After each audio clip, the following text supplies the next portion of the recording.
Hello बच्चों, कैसे हो आप सब। आई होप अच्छे होगे।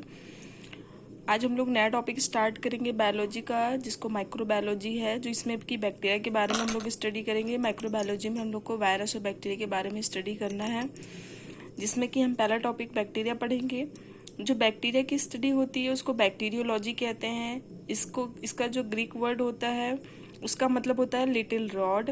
जो टर्म है बैक्टीरिया, वो किसने दिया था? एरनबर्ग ने दिया था।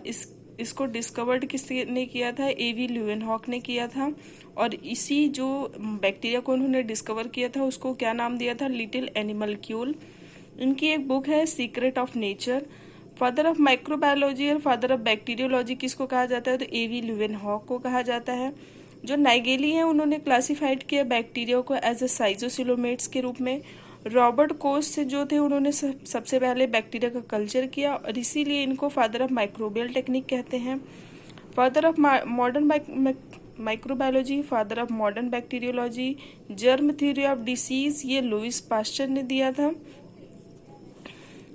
जोसेफ लिस्टर, इन्होंने स्टरलाइजेशन टेक्निक के बारे में दिया था। स्टरलाइजेशन टेक्निक एक ऐसी टेक्निक होती है, इसका मतलब होता है माइक्रो ऑर्गेनिज्म फ्री कंडीशन, यानी कि उस कंडीशन में माइक्रो ऑर्गेनिज्म को रिमूव कर दिया जाए तो उसको स्टरलाइज कहते हैं और उस प्रोसेस को स्टरलाइजेशन कहा जाता है। जो लुइस पास्चर थे उन्होंने पास्चुराइजेशन दिया था। पास्चुराइजेशन का मतलब होता है कि हार्मफुल माइक्रो ऑर्गेनिज्म का रिमूवल।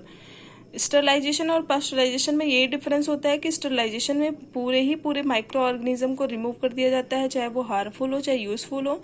लेकिन पास्चुराइजेशन में सिर्फ हार्मफुल माइक्रो ऑर्गेनिज्म को ही रिमूव किया जाता है और यूजफुल को उसी में रहने दिया जाता है। पास्चुराइजेशन जो होता है वो 2 टेक्निक्स में होता है, जैसे कि high temperature short time, low temperature long time.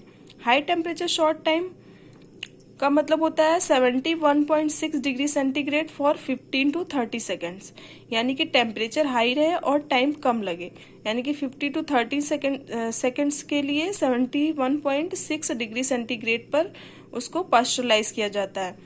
Second process है लो टेम्परेचर लॉन्ग टाइम, यानी कम टेम्परेचर के साथ ज़्यादा समय के लिए 62 डिग्री सेंटीग्रेड फॉर 30 मिनट्स। ये सेकेंड पास्चुराइजेशन टेक्निक है। जो बर्गर थे उन्होंने बैक्टीरिया को प्रोसोफाइटा में रखा या प्रोसोफाइटा में डिवाइड किया। इनकी बुक है बाइबल ऑफ बैक्टीरियल क्लासिफिकेशन। ये क्वेश्चन आता है एग्जामिनेशन में कि सबसे स्मॉलेस्ट बैक्टीरिया कौन सा होता है, सबसे लार्जेस्ट बैक्टीरिया कौन सा होता है। तो सबसे स्मॉलेस्ट बैक्टीरिया का क्या नाम है? डायलेस्टर न्यूमोसेंटेसिस है। लार्जेस्ट बैक्टीरिया का नाम है बैगियोटा मिराबिलिस। और रिसेंटली एक डिस्कवर्ड बैक्टीरिया है जो कि लार्जेस्ट बैक्टीरिया है, जिसका नाम है थियोमार्गेराटा नेमीबियंस। ये एग्जामिनेशन में आ सकता है क्योंकि ये रिसेंटली डिस्कवर्ड किया गया है। पहले तो बैगियोटा मिराबिलिस था, लेकिन रिसेंट टाइम में थियोमार्गेराटा है। अगर ऑप्शन में बैगियोटा मिराबिलिस और थियोमार्गेराटा दे तो आपको थियोमार्गेराटा लगाना है, क्योंकि बैगियोटा मिराबिलिस पुराना है, ठीक, पुरानी डाटा में है। शेप ऑफ बैक्टीरिया, बैक्टीरिया के 4 शेप्स होते हैं, जैसे कि कोकाई, बैसिलस, स्पाइरोलम और विब्रियो। कोकाई जो होता है वो राउंडेड होता है, ये सबसे स्मॉलेस्ट बैक्टीरिया होता है। बैसिलस रॉड शेप्ड होता है, ये मोस्ट एबंडेंट यानी सबसे ज्यादा नंबर में पाया जाने वाला। स्पाइरोलम स्पाइरल शेप्ड का होता है। विब्रियो कॉमा शेप्ड का होता है। अब इन्हीं चारों को हम क्लासिफाई करते हैं। पहला क्लासिफिकेशन कोकाई का, यानी कि राउंडेड और स्फेरिकल बैक्टीरिया का। ये टोटली 6 टाइप के होते हैं: माइक्रोकोकस, डिप्लोकोकस, टेट्राकोकस, सर्सिनी, स्ट्रेप्टोकोकस और स्टेफिलोकोकस। माइक्रोकोकस का मतलब monococcus, only one sphere shaped bacteria, यानी अगर सिंगल नंबर में है तो उसको माइक्रोकोकस कहेंगे, 2 नंबर में है तो डिप्लोकोकस कहेंगे और नंबर 4 है तो टेट्राकोकस कहेंगे। लेकिन जो सर्सिनी है, स्ट्रेप्टोकोकस है, स्टेफिलोकोकस है, ये तीनों इंपॉर्टेंट है क्योंकि इससे एग्जाम में क्वेश्चन बनता है। सर्सिनी का मतलब होता है क्यूब ऑफ 8 to 64 कोकाई, यानी कि ये क्यूब फॉर्म में प्रेजेंट होते हैं और इनकी संख्या 8 to 64 हो सकती है। स्ट्रेप्टोकोकस का मतलब होता है चैन ऑफ कोकाई, यानी अगर चैन में प्रेजेंट है कोकाई बैक्टीरिया तो उसको स्ट्रेप्टोकोकस कहेंगे।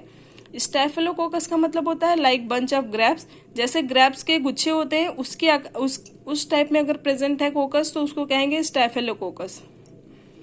देखिए यहाँ पे कोकाई हम लोगों ने कवर कर लिया। अब बैसिलस के बारे में देखते हैं। तो बैसिलस जो होते हैं ये रॉड शेप के होते हैं और ये 4 टाइप्स के होते हैं। एक होता है मोनोबैसिलस, डिप्लोबैसिलस, स्ट्रेप्टोबैसिलस और पैलिसेड बैसिलस। मोनोबैसिलस का मतलब रॉड शेप में सिंगल नंबर में प्रेजेंट हो। डिप्लोकोकस का मतलब रॉड शेप में डबल नंबर में प्रेजेंट हो।